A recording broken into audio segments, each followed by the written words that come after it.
Gabby embodies many of the qualities our department cherishes in our students: curiosity, tenacity, and breadth of interest. Gabby?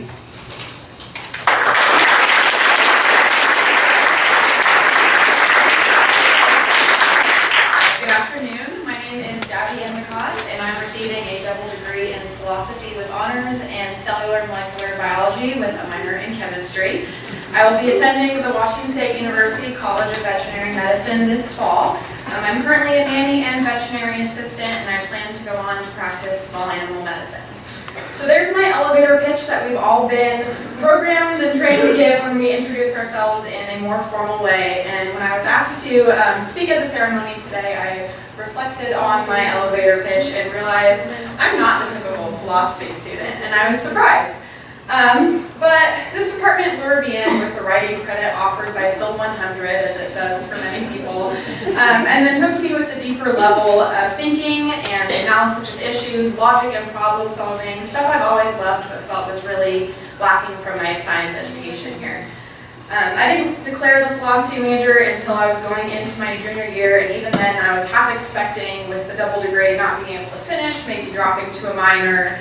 But then I got emails from the department asking if I wanted to apply to the honors program, and at that point I was like, hey, I can do that. Might as well get the most out of my time with this department as I can, so I decided to stick with philosophy and have some fun along the way. So I'm not your typical philosophy student, but when I was thinking about the classmates I've met over the past few years, none of us really are. Some of us are going to law school, others going into education. People are taking time off to travel before going to grad school or going directly to grad school in various departments. And based on classroom discussions, I know that we're a group with a really diverse range of beliefs and opinions, and it's honestly incredible to witness the respectful intellectual disagreement between people, an art that I think is lost to many. A philosophy education, no matter what your future plans may look like, provides a foundation of how to analyze something, think independently about it, and discuss what you've come up with. And I can't think of a career where those skills wouldn't be beneficial. For a while, I referred to philosophy as my hobby major. The reading and writing was a welcome break from memorizing physiological pathways and molecular interactions. But then I realized how much this hobby is really going to impact my own future career. Being a philosophy major, I think, will help me be a better veterinarian. The obvious things jump out, like practicing ethical medicine or logical evaluation of symptoms and test results during a differential diagnosis. But there are other things too, like writing clearly, being detailed yet concise, and finding new ways to explain complex processes to my clients who are making difficult decisions. I think among relationships with other doctors, I will better be able to express my ideas surrounding animal welfare and ethical medicine.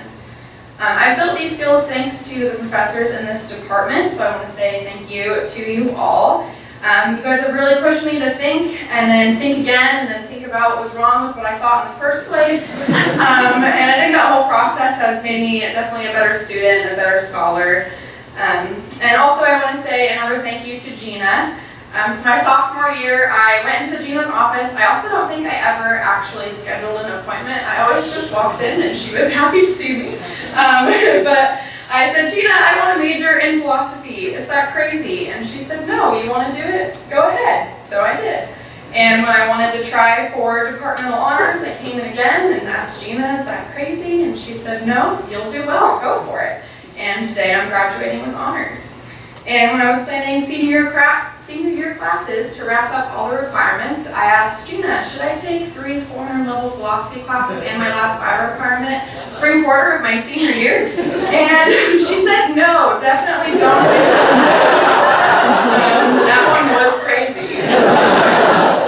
And then she, of course, helped me plan out my schedule that would work for me and help me accomplish all that I wanted to do. So thank you, Gina.